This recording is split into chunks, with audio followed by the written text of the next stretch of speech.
What's up, everybody? Welcome to Gojo with Mike Golick Jr. That is me. Back for a Wilder Wednesday. Our dear sweet friend, Charlotte Wilder. Charlotte, how we living? I'm great, Mike. How are you? You're glowing here. I mean, the middle part is just radiating the different energy from your body right now. You know, I have to tell you, I've never had a haircut that has changed my life. Like, I've never gotten a haircut and been like, oh, I have a different personality now. But I got this haircut and I was like, I think I'm cooler than I was an hour ago. But I'm also not, because I'm saying that I'm cooler because of a haircut. But it has unlocked some level of like 70s rocker in me that I never dreamt was even in there. The perfect ad to make sure you not only download, subscribe, rate, and review this podcast, leave it a 5-star rating, but also check out the DraftKings YouTube channel today under the Gojo of Mike Golick Jr. pod. You're not going to want to miss Charlotte giving big rock hair energy right now. Charlotte, the only thing I have to relate to that is the confidence I felt. It had to be Halloween 2017 or 2018. The fine folks at Dr. Pepper saw fit to send me the outfit. You remember Lil Sweet in those Dr. Pepper ads? Oh, yeah. Justin Guarini? Oh, an absolute triumph. That's who that is, right? Riding down the banister. Yeah. Yeah.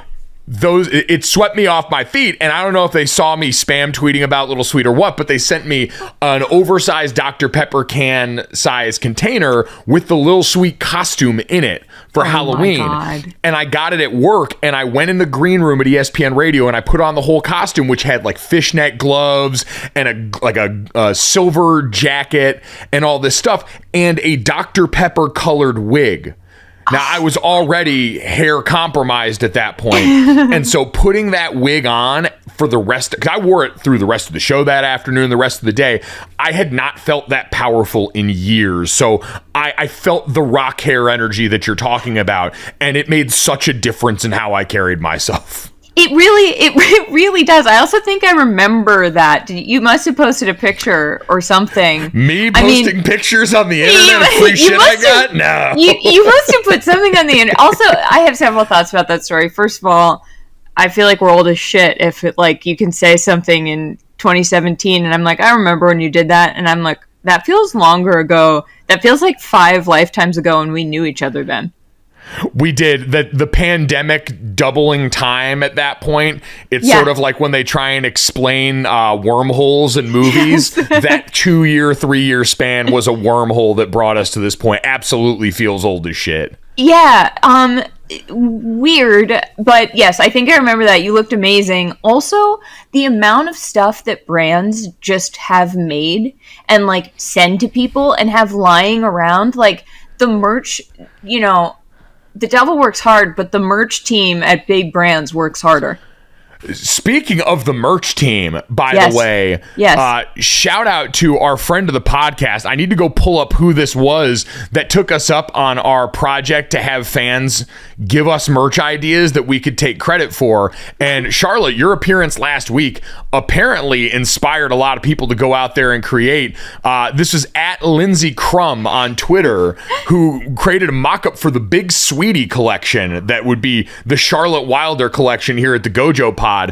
Remarkable. You can check it out at Gojo Show on Twitter where we tweeted it out. But Charlotte already leaving a legacy. I was so moved. I was like, I first of all love the design. It's like a ringer tee, sort of baseball script, Big Sweetie. I love that. I still think that the jersey Big Sweetie could also be good. I think I was thrilled that people, that anyone out there latched on to the Big Sweetie concept, because I think it's very important in sports, and you never know, right? Because like behind the scenes there are a lot of people who are not Big Sweeties, but like if you give off Big Sweetie energy, that is something to be celebrated. It's one of the nicest things that someone can say to you as a larger man who is constantly moved through life trying to soften myself when I meet people so as not to be intimidating. The goal is to produce Big Sweetie energy, especially in a work environment. You are a Big Sweetie. Brandon is a Big Sweetie. There is so much Big Sweetie energy on this podcast. I think I'm tall, so maybe I'm a big sweetie. But I don't think I am. I think it's a very specific. I think you know a big sweetie when you see one. You know what? And that's what I mean. I think you emanate big sweetie. I always tell this. I've said that Mina Kimes is an honorary offensive lineman, not in stature, but in the girth of her heart for years. And I would say, Charlotte, you are absolutely an honorary big sweetie, if not in stature, then at very least in energy, which is why you are a perfect addition to this show Wednesday of every week. And we do have a great show for everyone today. We have got some troubling headlines coming out of Cardinals land. The draft conversation is going to have to take a back seat for them. Charlotte's favorite team may be shopping their quarterback, but before we get to any of that, Charlotte, back out here writing right now, the wilderthings.substack.com for everybody that wants to see the musings of our friend Charlotte Wilder. What made you feel like you wanted to get back to the keystrokes? You know, I have... It's so interesting because I can't believe I did it. I think that was one of the scariest things I've ever done, is pulling the trigger and like pressing publish and send on that first post, and like actually setting it up and seeing people sign up. And thank you so much to everybody. If you're listening, if you've subscribed, there's something that feels very intimate about it. But it's actually the Wilder Things. The reason that is my handle across Twitter, across Instagram, is because in 2009, when I was a junior in college, I started a blog. I started a blog called thewilderthings.blogspot.com.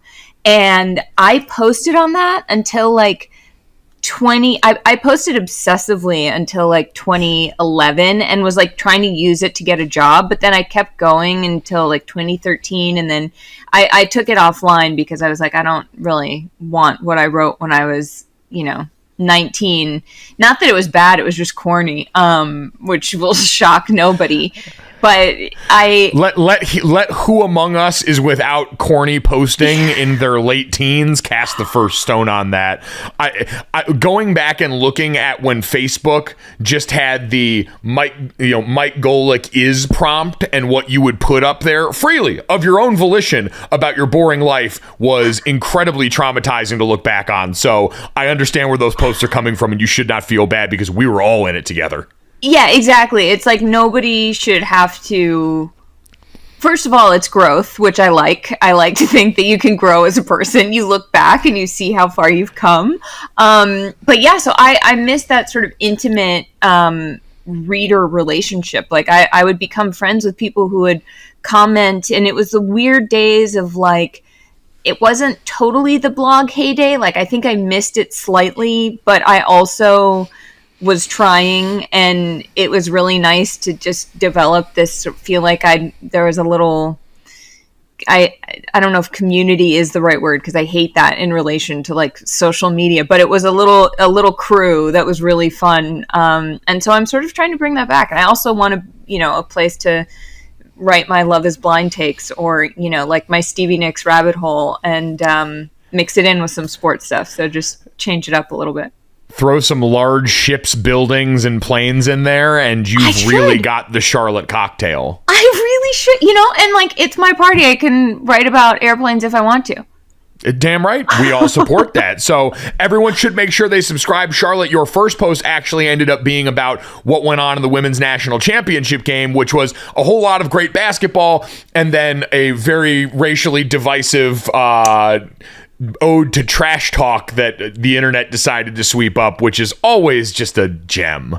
Always super fun. Yeah, I wanted to write that because I wanted to, I don't know, we'd been talking about it, I guess, last week, and I had said at the time how much I loved that Caitlin Clark was trash talking, and I think that a lot of people didn't. It turns out a lot more people didn't like it when Angel Reese did it than when Caitlin Clark did it. But they've both subsequently come out today and said, or yesterday rather, and said, Caitlin Clark was like, I have no beef. Like, you don't need to defend me. Like, I expected this. Like, what are you talking about? And Angel Reese was like, I think it's a bummer that it's turned into like black women against white women, and that I don't have beef with Caitlin. And she was like, at the same time, I have to stand up for my people. So it hearing from them, I was fine. I was like, let's just hear from them, and then we can all just be like, do whatever you want. It's such a great point, and you made this point. I saw Nicole Auerbach make this point that, like, these aren't people that need saving. Caitlin Clark does not need people white knighting on her behalf to come in and talk about how big and bad this moment was. It's laughable that her, one of the alpha competitors walking planet Earth right now, would need anyone to take up for her. And I'm glad, she went on Outside the Lines and was like, yeah, this is ridiculous. Let's stop talking about it, which was awesome. Yeah, there was like a level of patronizing to the whole thing too, that I just was like, oh my God. Like I saw some clip of like 3 guys on a radio show debating, did Angel Reese take it too far? And I was like, oh yeah, you guys are the perfect ones that, like, yeah. I'm so glad you're weighing in. Tell me how we should feel. Also, like, when people get so riled up about something, especially college athletes do on the court, I'm like, how does that affect you? I'm like, honestly, how, like, unless it's something like, truly horrible, just, don't you like watching fun competition? Like, what is going on?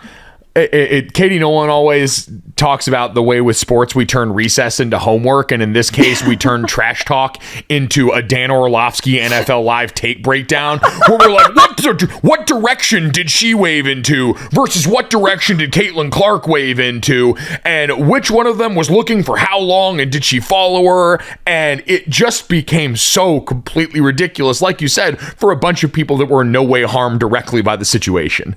Yeah, and nobody was harmed by the situation. It's like, right. Okay. It's like at the end of a movie. No one was harmed in the making of this taunt. We're good. Right. Like, LSD was a national championship. Like, okay.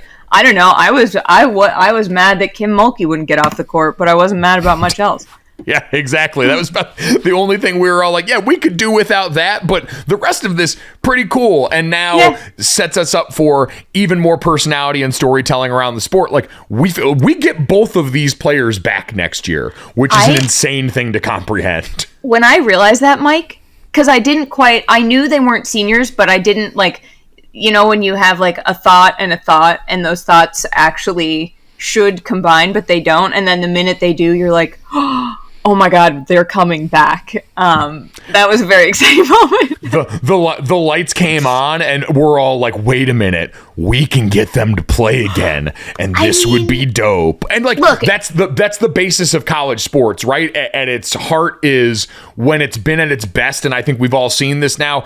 It's not disparaging one and dones. It's not disparaging transfer players. This LSU team was made up of 9 transfer players who came together like Voltron and just started kicking people's asses.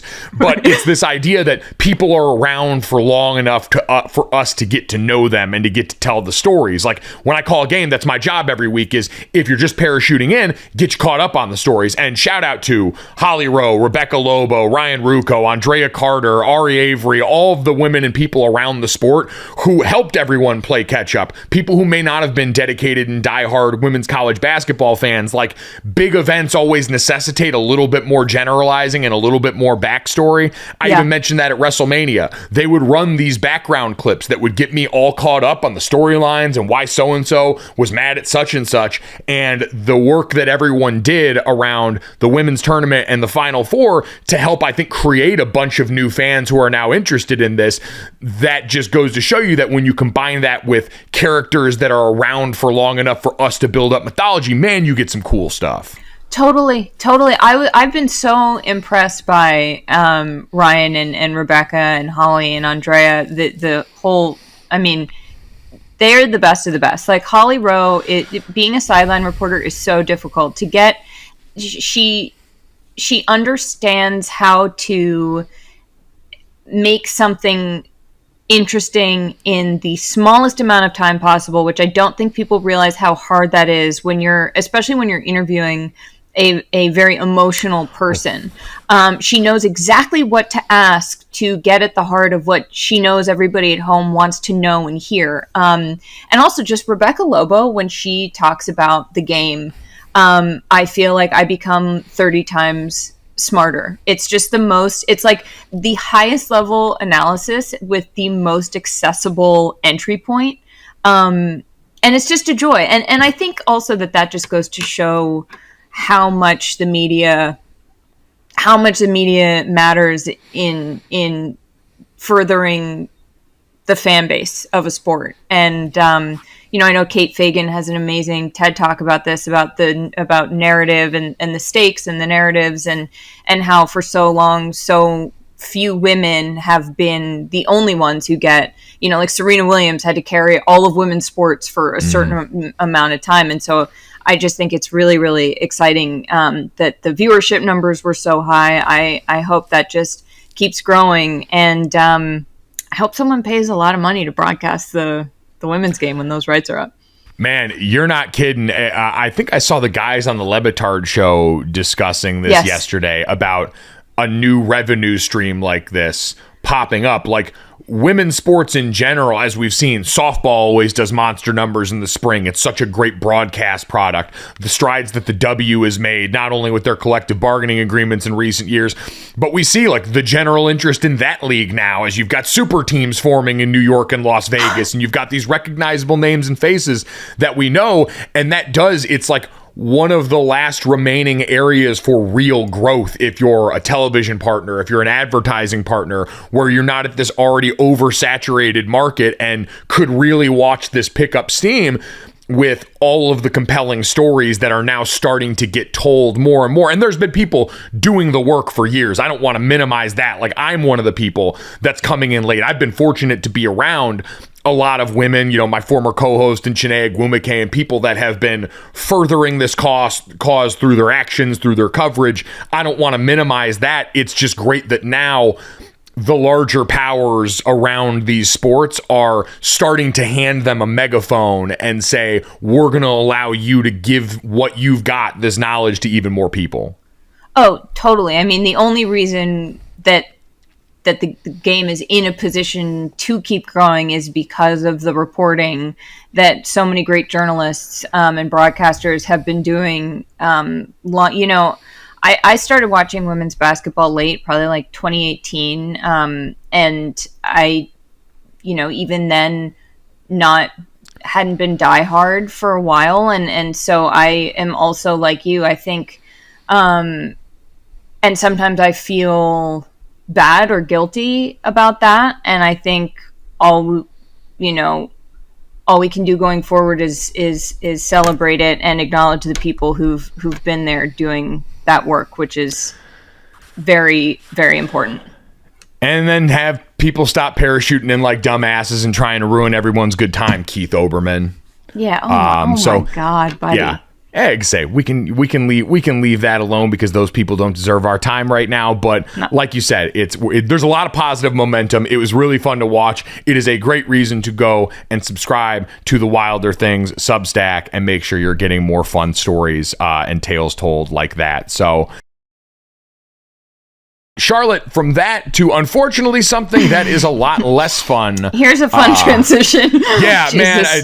Thank God for music beds that usually help this out. Yeah. Because the Arizona Cardinals are in it now. Yet another ownership group under fire for poor conduct here, as Arizona Cardinals owner Michael Bidwell has been accused of gross misconduct, including cheating, discrimination, and harassment in an arbitration claim filed on Tuesday by former Cardinals executive Terry McDonough to NFL Commissioner Roger Goodell. And it is a lengthy group of accusation, which include the allegations of cheating that involved former Cardinals head coach Steve Wilks and Terry McDonough, alleging to have been left with no choice but to follow Bidwell's plan to use burner phones to communicate with then suspended Cardinals GM Steve Keim while he was suspended for an extreme DUI in Arizona. There were also counts of him berating minority employees and pregnant women who were employees on the staff,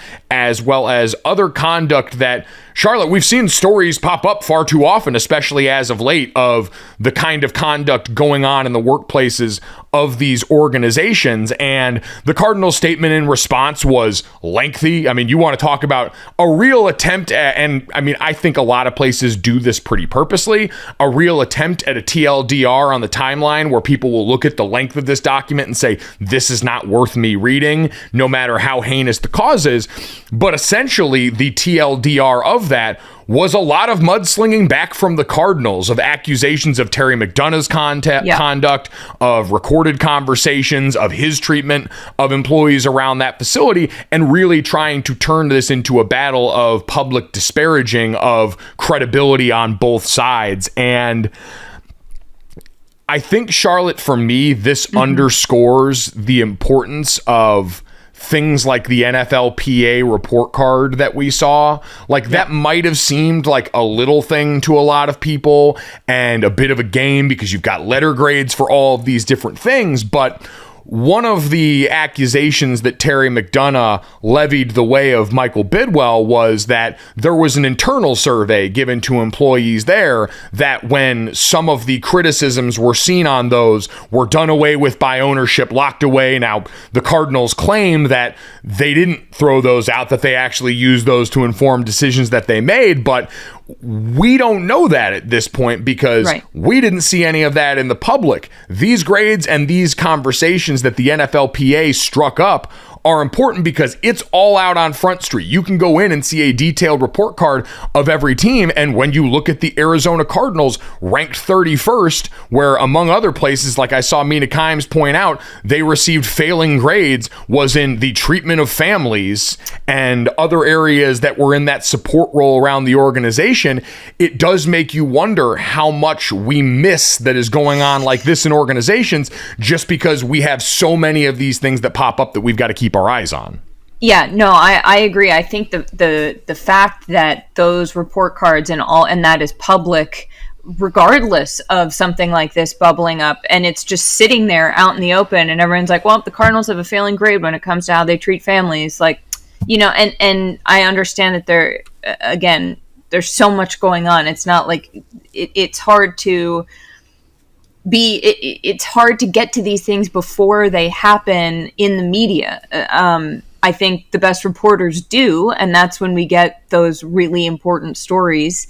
But I think something that struck me about the Cardinals' response was Terry McDonough said he said he has the receipts. He said he has the burner phone that he was forced to use that he and Steve Wilkes were forced to use to communicate with Steve Keim. He says he has all these things.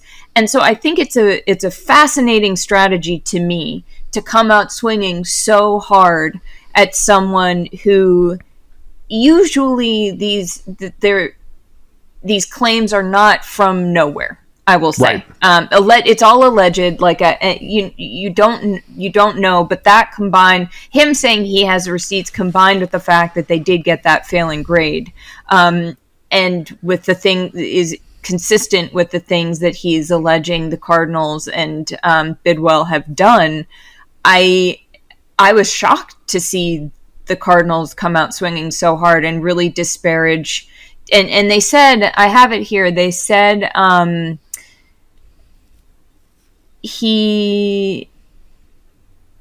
Terry, during his time with the team, despite difficulties in his personal life and his often volatile demeanor towards colleagues, that's a real shot across the bow. Yes.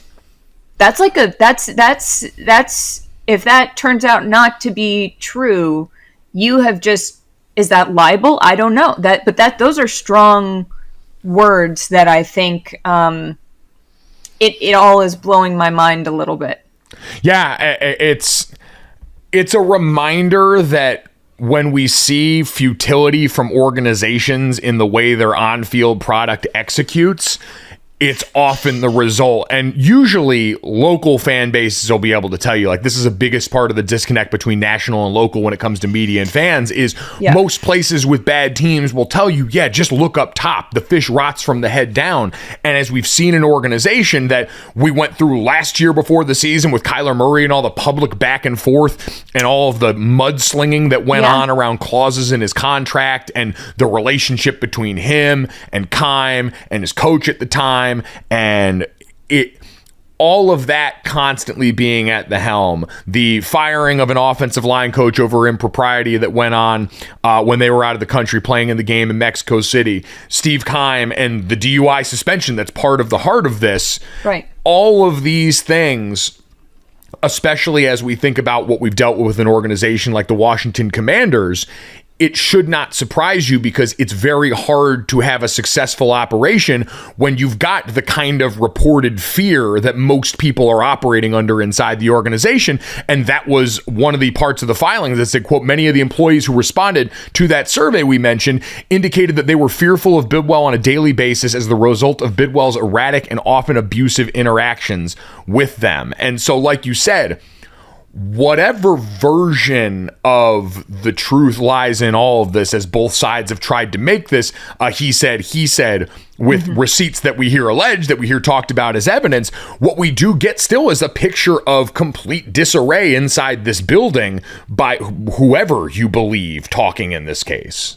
Yeah, and I think the thing that is, look, under capitalism, if money is the thing that motivates you, you can say, or quote you, Bidwell, this is bad business.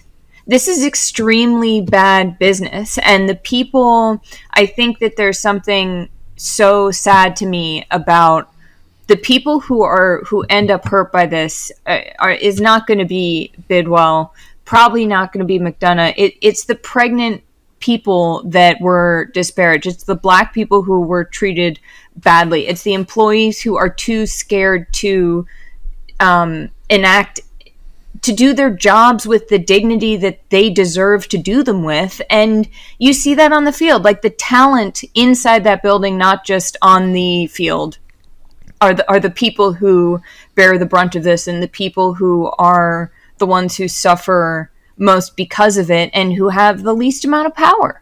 And so I think that kind of management, it drives me crazy, because it's like, not only are you harming people, which is the most important thing, is that people are being harmed in this situation.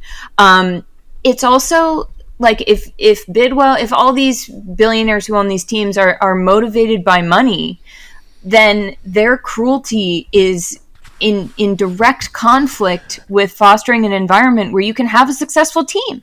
The problem with that, though, is there's almost never a true punishment on the other side, because even if you get in a situation where these people are forced to sell, and we saw this with Robert Sarver in the same market in the Phoenix Suns, you get to sell and make a couple of $1 billion.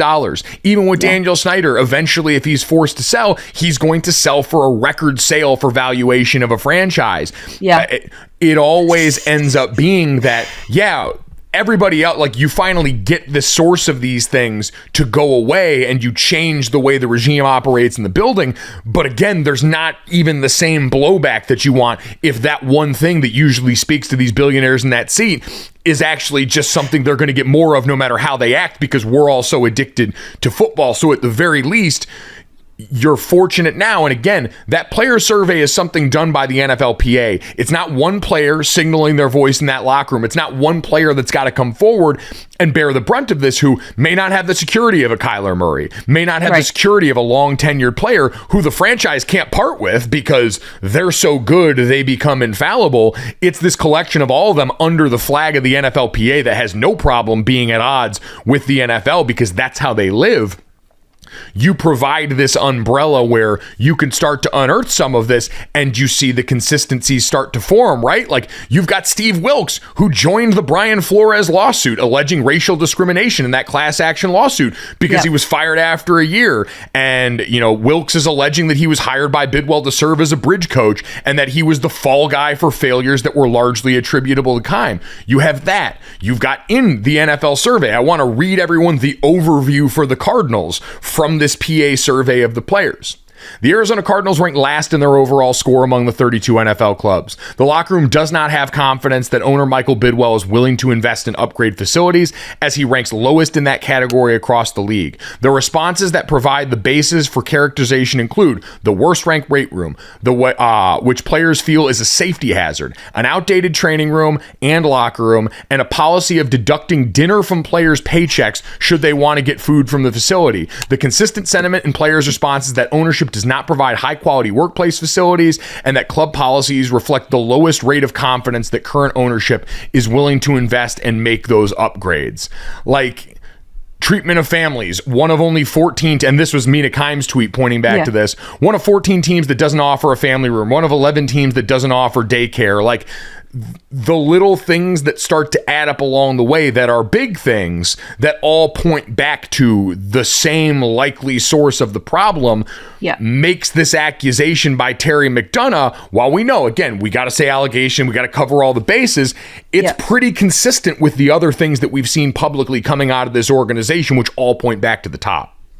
No, I think you're totally right. It's so depressing that, you know, the consequences are never truly going to be there for these people, as you said, because they'll just, you know, quote, worst case, sell the team, make an unprecedented amount of money, because every team will now be sold for more than the last team to be sold.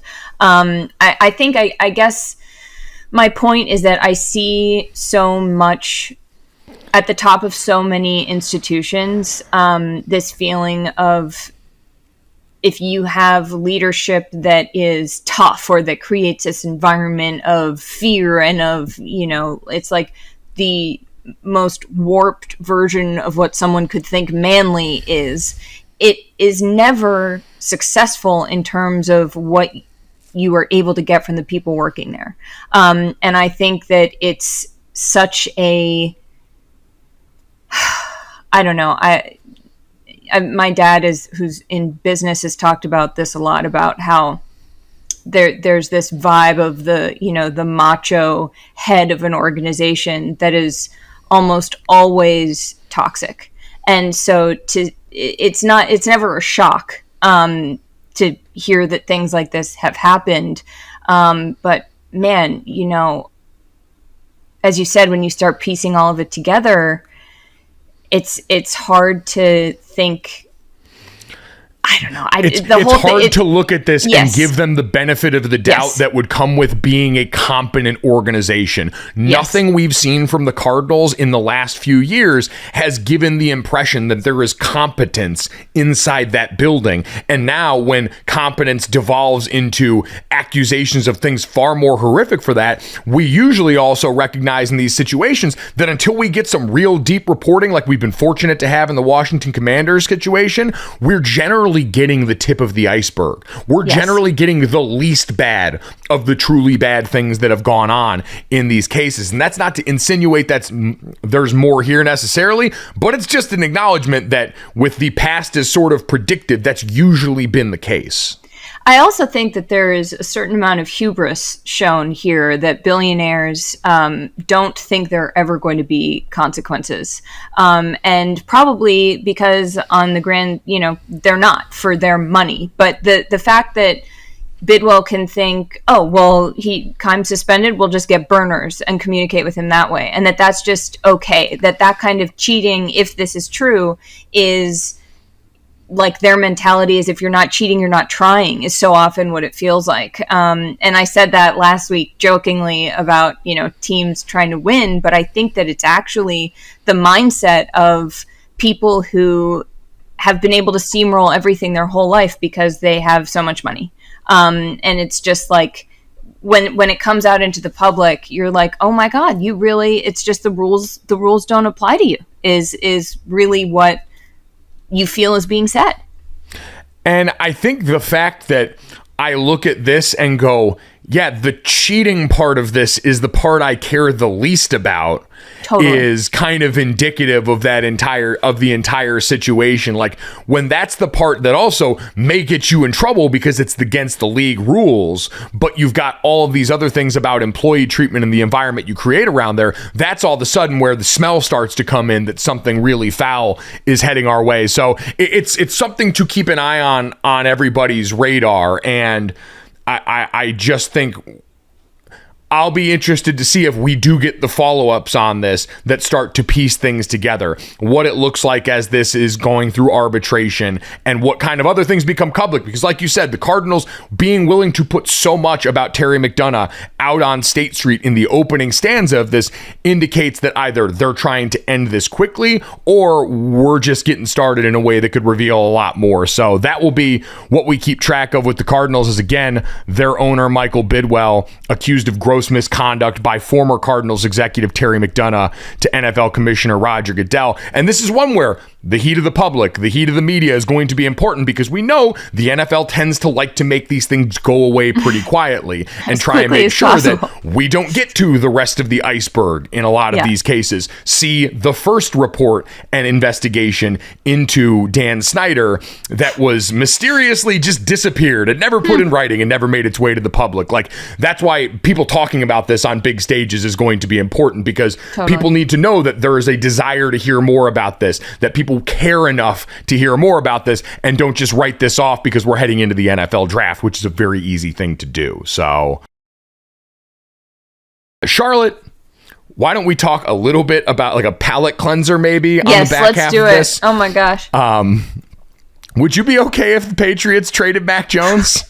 I mean, oh God, what a disaster. When I saw the tweets come out about like discord or drama in Foxborough, drama between Mac Jones and Bill Belichick, where first of all, I've talked about this before, so not to, I know nobody loves a Patriots fan, but the fact that you bring in two guys who are not offensive minded in Joe Judge and Matt Patricia to shape what could be your franchise quarterback is the most insane thing you could do. And that also shows a level of hubris where it's like, oh, did you not think you needed someone who is trained to do this job, Belichick? Like, did you think you were so omnipotent that like your offensive genius would just trickle down to everybody around you and they'd relay it to the quarterback? It's like, no, Josh McDaniels was there as the offensive coordinator for a reason. He did what he did well. And I think that the report that I found the most fascinating was that Mac Jones had called his coaches at Alabama when Matt Patricia was the guy he was supposed to be learning from, to be like, what is going on? Like, help me with this offense. If that's true, that's the most damning thing about the entire situation. And then that Belichick would get mad about that. It's like, oh my God, just give the guy the support that he needs. So I'd be bummed. I think I like Mac Jones. I think he's, he's fine. I don't know. We haven't been able to, as a Patriots fan, I don't feel like I've been able to develop enough of a fan-based relationship to him because he hasn't been given a fair shake and because of the injuries. And then you have a backup like Bailey Zappi come in, and he has his moment in the sun because he's so good, and also because he and Mac Jones might be the same person. And it's all very strange. Like, I don't feel a whole lot about the situation, except that it would be a real bummer if this is how it ended with Mac Jones, because he simply didn't have the right coach. I feel like the rest of the NFL watching this much instability in New England has to be like almost pornographic. I know, yeah. Like, I feel like people have, because you're right, like what you just described, we haven't had this at the pivotal spots. The hallmark of the Brady Belichick era Patriots was the fact that you had these three tent poles in owner, coach, GM, and quarterback that made the rest of what went on under the tent all palatable. You could shuffle bodies in the back end of the roster as needed. You could move on from stars that were coming up on paydays as you saw fit, because you always had the spine of this thing taken care of. And now, even though you've got two of those in order, we've clearly seen how important one can be, especially when it's the only arm of that's on the field. And so we've cracked that sort of godlike nature of Bill Belichick now, to the point where we look at this and go, man, I understand, because there's all the things now that get made about Mac Jones's personality, which I'm sure the same reason that Tom Brady probably at the end was frustrated with Bill Belichick, thinking, I've earned the right to not be criticized in the way that you've come at me to set this tone all these years. I'd imagine has to kind of be how Bill feels now with Mac Jones. If there is any truth to the idea that Mac Jones is someone who personality-wise was a little bit brash or got under people's skin there, this idea that he would push back on them the way they pushed back on Tom for so long, and that would be a reason to hit the eject button, would be, I think, Alanis Morissette's irony. I think it would qualify in that way. I have to tell you, Mike, when I saw a tweet that said, a headline that said, Bill Belichick is coaching for his job this season, I almost fell out of my chair. I was like, oh, come on, man. Like, what are we doing? First of all, what are we doing? Second of all, it's so far beyond that. Like, I think that this situation is so unique because we've never seen the kind of success that New England sustained in that time frame that they did it for. And so for that to be a headline, first of all, I was like, okay, wow, I never thought I would see the day. But also to have penetrated that steel trap that New England has so notoriously been. Trying to get someone in their PR team to respond to you is like trying to get, go to dinner with Taylor Swift. Like when I was at Boston.com, it was just, even the local reporters, you're just like, oh my God, what are we doing? And so I think that to have these leaks too coming out of the building is indicative of, things aren't stable the way, like Bill flew too close to the sun. Bill thought that his wings were never going to melt off. And it turns out that his wings were glued on with wax, just like the rest of us. So I don't know. He's not coaching for his job, but I think that he is in a situation he was not expecting to find himself in terms of a little bit of volatility going on. We've ditched the infallibility, which is probably for the best. Like, I think for him and Tom, we both saw that eventually things that have been good for so long are going to lose some of their shine. Now, what I will say is Bill Belichick, I think any talk of his demise is wildly premature. Like, despite all the issues on offense and the lack of consistency, they finished last year third in defensive DVOA. Like, that team was a monster on defense for a lot of that year. The offensive line, I think, started to get it worked out by the end of the season, but I think a lot could be fixed by just having an actual offensive coordinator coordinate the offense. It's really just going to be like, because they mentioned the obvious elephant in the room, which is the Las Vegas Raiders portion of this. Josh McDaniels was there with Mac Jones. They obviously have that rapport. He came in under them. And, they float some other teams like the Titans, the Washington Commanders, who could potentially be involved in this, the Denver Broncos even, if they want to start to create some succession plan, because Mac Jones has the rookie contract. He's got 2 years left on that are extremely valuable to people. And if you're the Patriots, there is something interesting. At least I would love the idea of this becoming something leading up to the draft where you're evaluating Mac Jones against the potential quarterbacks in this draft, that if you're New England, you could also use this to trade up and maybe even acquire if you want to just hit reset again as you bring back in Bill O'Brien, who also coached Mac Jones during his time at Alabama. So, the simplest solution would be to just let this ride out for one more year. Like, let him get back with an offensive coordinator that he knows, that knows him, and that can get him looking more like the guy that we saw his rookie season, opposite a defense that clearly performed well last year. But the chaotic one that I would support would be them absolutely shopping this option and making the lead up to draft season more interesting. Okay, well, as a fan, I really like. Yes, from a talking about it perspective, bring all the chaos in the world. From a fan base perspective, I would love to see Mac out there one more year at least. I just want to see what it should have been. You know what I mean? Like, I want to know if you get back to that, but also, like, is there too much love lost? Like, I don't know what's going on inside that building. I don't know what parts of the reports are true or who said what or who feels what about what, but I think that Bill Belichick cannot be an easy guy to play for, as we've heard players say. And I think if you get somebody in there to be a little bit of a buffer, because, as soon as I said, like, I don't know if I would feel that much, I'm like, I've become a little fond of the gentleman. I'd like to see him give it a go. Even though I still maintain that him and Bailey Zappi could parent trap Bill Belichick. 1,000%. Nobody's actually ever seen them in the same room. They're never in the quarterback room at the same time. Right. I can say they in theory populate the same quarterback room, but I don't know that to be true. I've never seen them both in there. No one's listen until they put them in a package on the field together at the same time and maximize the use of both their mid-level athletic white quarterbacks.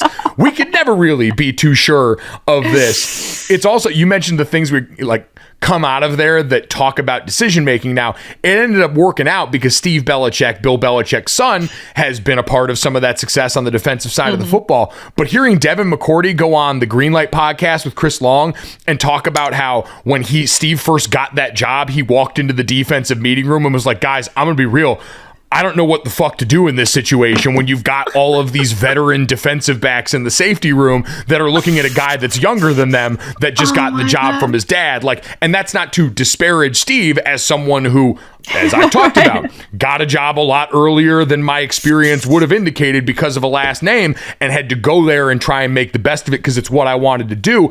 Yeah. This is not to shit on him, but it's also just to say that, like, yeah, this ended up working out for Bill Belichick because he knew his son. He clearly knew that he could go and end up being an asset in this area. But at the beginning, that had to look like a decision to a lot of the folks inside that building that was a bit of a head scratcher. And that's the kind of things that, to your point, we're hearing out in public more and more now. So, yeehaw in Patriots land. Yeehaw. Yeah, oh my God. Listening to Chris talk about Belichick is one of the funniest things.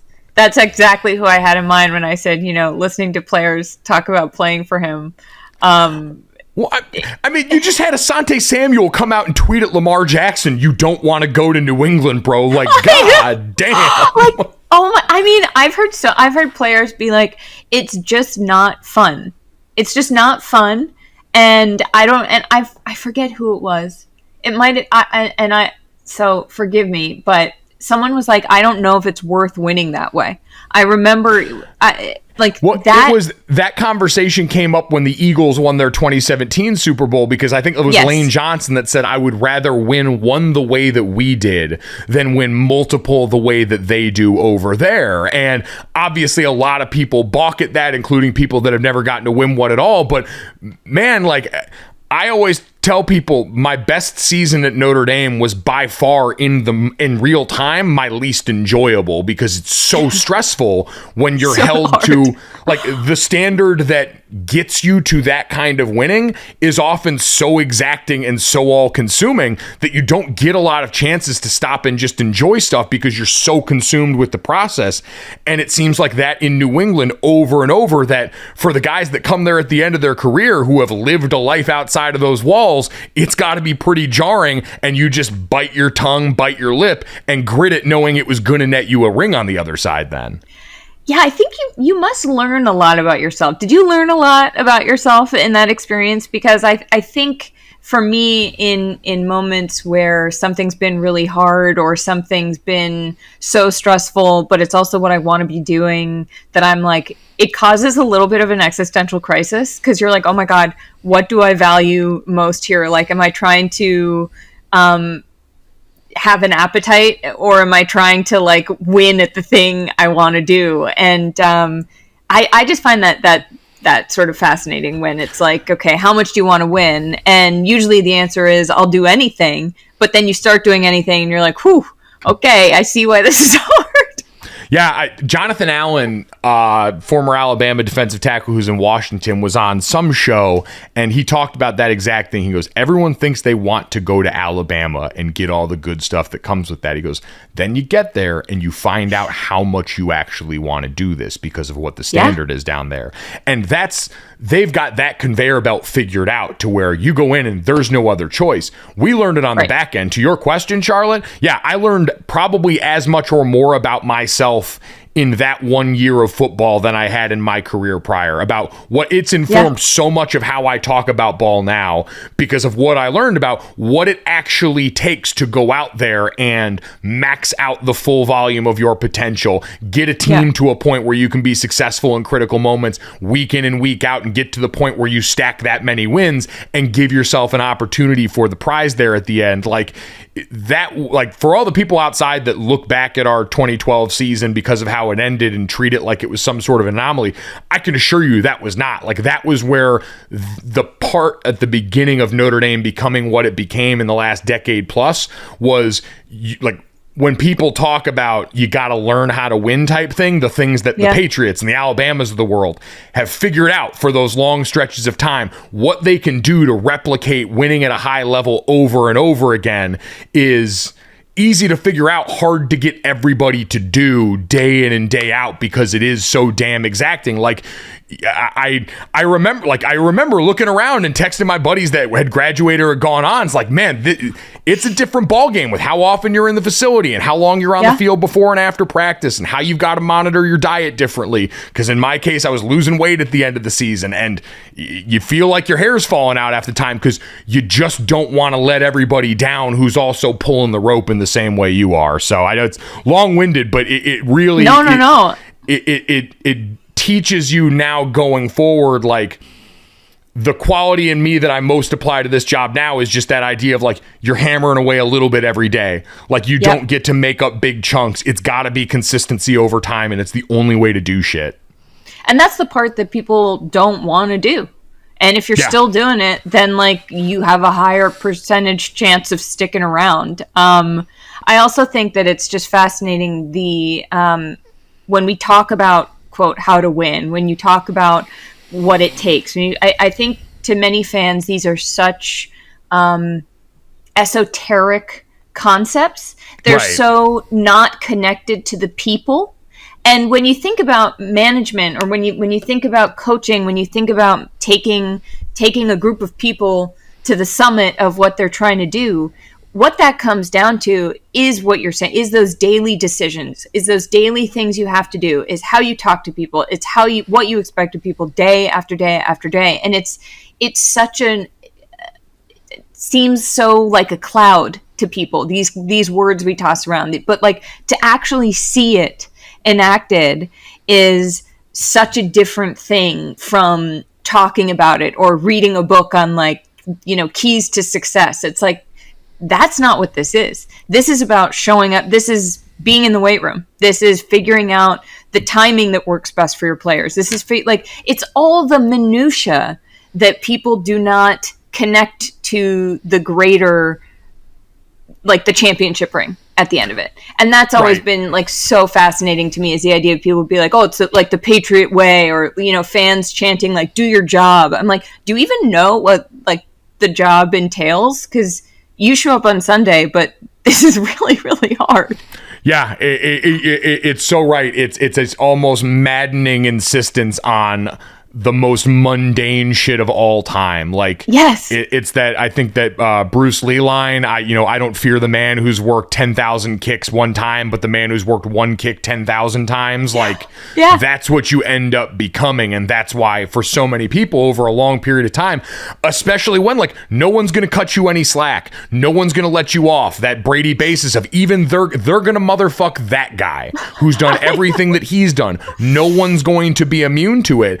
And that's something that, again, like I was coached the hardest I was ever coached in my life that year. I was coached in a way that was not going to let anything slide any day. You were going to sit there and you were going to drill it until you got it absolutely right every time. Because if you didn't, people can get hurt in this game. And that's the other reality that just adds that mental stress. So it's what's made it work for a long time. It's why Bill Belichick has gotten so much success over a long period. It's a lot less fun, and at times it's a lot less value on the individual, but there's part of me that also recognizes that to win for that long, to have a true dynasty, you do things in a way that can be deeply unfun and would be not sustainable at so many places because we're human beings and it doesn't feed all of the things that we tend to need in order to be happy. Look, I'll just come out and say it, Mike. Tom Brady was a system quarterback. That's the one we cut and clip here. All right, Charlotte. Let's get out of here on this, that, and the third. 3 quick stories to end the day, including, I think, the most important thing we have to discuss today, which is it is Peep Week, ladies and gentlemen, here. Now, some of you might call it Holy Week. Some of you might be looking forward to Easter Sunday. Those are all great things. But in this house, we observe Peep Week. Now, Charlotte, I saw... Everyone, if you don't know, Charlotte's friend Jessica Smetana, who works over on the Dan Le Batard Show, her former podcast mate and workmate, she was pictured by the Le Batard Show's account going and hopping on the Peep bandwagon. She's a known peeper. I would ask, where do you fall in the great peep war of our lifetime? I love peeps. I don't know what's not to... I love marshmallows. I love sprinkles or whatever you call the things they're coated in. I love the crunch of a peep. I once melted peeps and put them on a pizza in 2017 and blogged about it. It was the grossest thing I've ever done. It was going around. It was like, I think they made Al Roker do it on the Today Show or something. And so I did it. And, you know, that's the kind of journalism that I've done in my career. No. Okay. I was making sure. Yeah. No. It was I love peeps. I think that I don't quite understand the hate. Do you hate peeps? No, I love peeps. So do you why also like candy corn? Are peeps? Yeah, I mean, I just don't understand why these things become so divisive. Because candy corn's like fine, it's sugar. See, it's the Nickelback theory that people just get told they need to hate something because it's popular and it's easy and accessible and it's a very distilled down form. Like you said, these candies we're talking about, pure sugar. Nickelback, pure like very low stakes dumb rock. And it's awesome. It's easy to digest. Can I admit something to you? Yeah. One of the first CDs I ever bought was Nickelback. Goddamn right it was, Charlotte. And it rocked out, didn't it? Nickelback and Pink Misunderstood. Couldn't tell you why, but I listened to them on my little Sony Discman. And the Beatles won. I mean, I've always been a total freak. You want dynamic? Charlotte is a chameleon. I once made a playlist when the frontmen of Nickelback and Slipknot were beefing that just alternated Nickelback and Slipknot songs, and it is a rush of a workout playlist. You're gonna have to send that to me. Oh yeah, we'll drop that one for the people. It was quite a moment in history. That being said, Charlotte, yes. If you had to rank the holiday specific treats of the world, yes, would you be able to do so? I have my top 4 ready to go. All right, what do we got? I don't know why I did 4. Did you tell me to do 4? I might have sprinkled 4 in there as a number. Okay, because I was like, why did I think of 4? But I was mind tricked. Also, it's Passover this week, so happy Passover. Happy Passover. I'm going to celebrate with my family this weekend. There's not I guess that there are these like jelly candies coated in chocolate that some people have for Passover, which I find delicious, but they didn't make my holiday candy roundup, so I'm just gonna take this up. Okay, do 4 to 1? 4 to 1 works, yeah. Okay, number 4, sweethearts for Valentine's Day. Wow.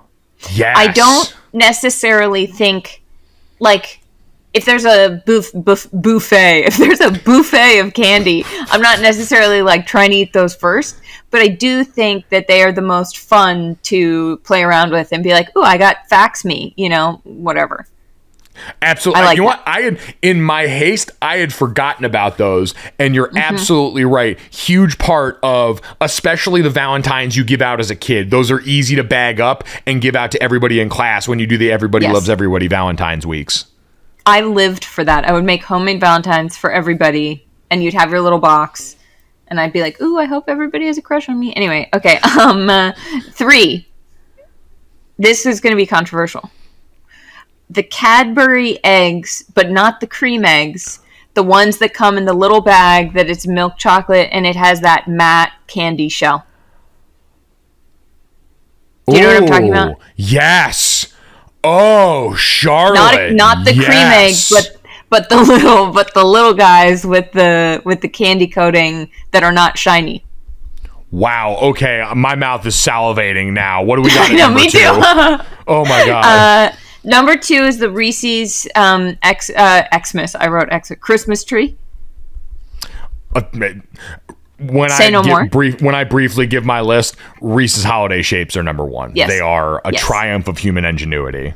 The only thing that tops that for me is Hanukkah Gelt, which is those gold coins that have chocolate inside. You unwrap them and they're little discs of chocolate, and they're the most snackable candy. Yes! Yeah, they come in a little mesh bag. Those are the greatest. They're so fun to unwrap. They're so fun to eat. They have a nice snap to them. Top holiday candy of all time. What do you call them? Hanukkah Gelt. Gelt, okay. G-E-L-T, yeah, like gold. Oh, man, those are sneaky. Like, people are going to talk down on those the way that people will, like, kink shame just a basic Hershey's chocolate bar. But sometimes there's just nice about a flattened piece of chocolate. Give me a flat disc. Give me a flat disc of the good stuff, I always say. As Charlotte Wilder is one to say, a flat disc of the good Everybody's stuff heard me say before this. bed. Give me a flat disc of the good stuff. All right. Charlotte's middle school yearbook quote, give me a flat disc of the good stuff. Charlotte Wilder. My teachers are calling my parents being like, we don't know what it means, but we think she's in trouble. We caught your daughter selling flat discs of the good stuff in the school bathroom. Look, I am who I am. Oh my God. All right. What's your list? An absolutely incredible list. I had to start off with Peeps at number 4. I do feel like they are unique enough. I am one that tends to dry out my Peeps. I like to open up the container and let them sit and harden for a little bit, get a little crunch to them.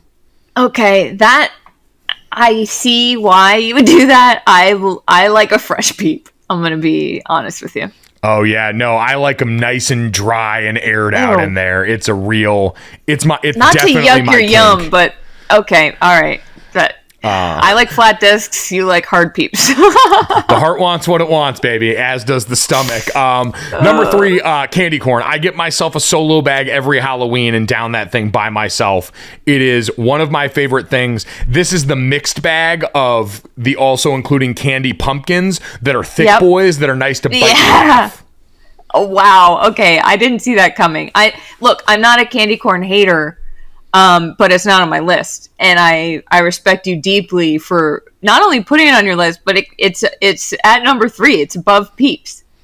It is above Peeps. I do think they're better, and I can eat more of them. Like Peeps, because it's marshmallow based, there's only so much volume I can put in. I understand for the people that in your stomach. Yeah, there's just a lot going on right there. It puffs me up. I get a little bloaty. The candy corn just sits there like a lump of like loose volcanic residue in the Earth's core. Absolutely disgusting. I'm impressed. Continue. Number 2 for me is the Cadbury Cream Egg, actually. Okay. That one. Also receiving votes, by the way, since number 1 for me is all Reese's holiday shapes. I can't choose just one. I think every unique one, the heart on Valentine's Day, the pumpkin on Halloween, the tree on top, for Christmas season. All of them are an incredible peanut butter to chocolate ratio. I do want to shout out the heart-shaped jelly beans that I believe are Starburst jelly beans that my mom buys for Valentine's Day. A jelly bean with a little added ass to it, a little like other cheek, so to speak.